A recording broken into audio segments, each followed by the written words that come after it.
বিশ্বের সবথেকে শক্তিশালী ড্রোন এখন বাংলাদেশে। কেন এই ড্রোন কেনা হলো বাংলাদেশে এবং কেন এটিকে বলা হয়ে থাকে বিশ্বের সবথেকে শক্তিশালী ড্রোন? আধুনিক সময়ে যুদ্ধক্ষেত্রে সবচেয়ে বড় হাতিয়ার সামরিক ড্রোন, যা যুক্ত হয়েছে বাংলাদেশ সেনাবাহিনীতে। বিশ্বের গুটি কয়েক দেশের হাতে রয়েছে উন্নত প্রযুক্তির এই সামরিক ড্রোন। এদের মধ্যে প্রথমে রয়েছে তুরস্কের নাম। এই কোম্পানি তৈরি করা বাইরেক্টর TB2 ড্রোন বিশ্বের শক্তিশালী সমরাস্ত্রের একটি। এক কথায় এই TB2 ড্রোনে রয়েছে লক্ষ্যবস্তুতে নির্ভুলভাবে আঘাত হানার সক্ষমতা। তবে বিশেষভাবে সবার নজর কাড়ে যখন ইউক্রেন এই ড্রোন ব্যবহার করে রাশিয়ার মস্কোর যুদ্ধজাহাজ, অস্ত্র গুদাম, কয়েকটি কমান্ডার সেন্টারে সফলভাবে হামলা করেছে, যাতে রাশিয়ার ব্যাপক ক্ষয়ক্ষতি হয়েছে। রাখাইন সীমান্তের বর্তমান পরিস্থিতিতে আবারও উঠে এসেছে TB2 অ্যাটাকের নাম। এই ড্রোনে একটি অত্যন্ত উন্নত প্রযুক্তির ইলেকট্রো অপটিক্যাল ক্যামেরা আছে।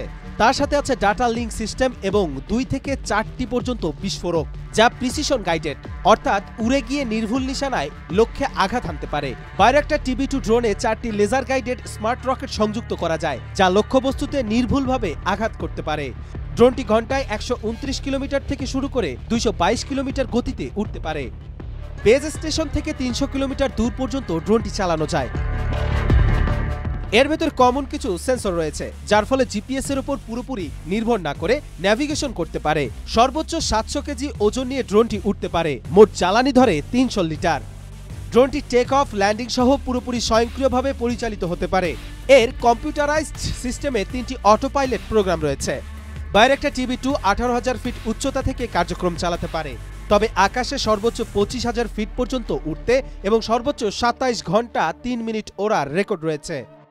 ড্রোনে থাকা রিয়েল ইমেজারি টাইম ট্রান্সমিশন সিস্টেমের ফলে একাধিক ব্যবহারকারী একই সঙ্গে তাৎক্ষণিকভাবে উচ্চমানের ভিডিও দেখতে পারে।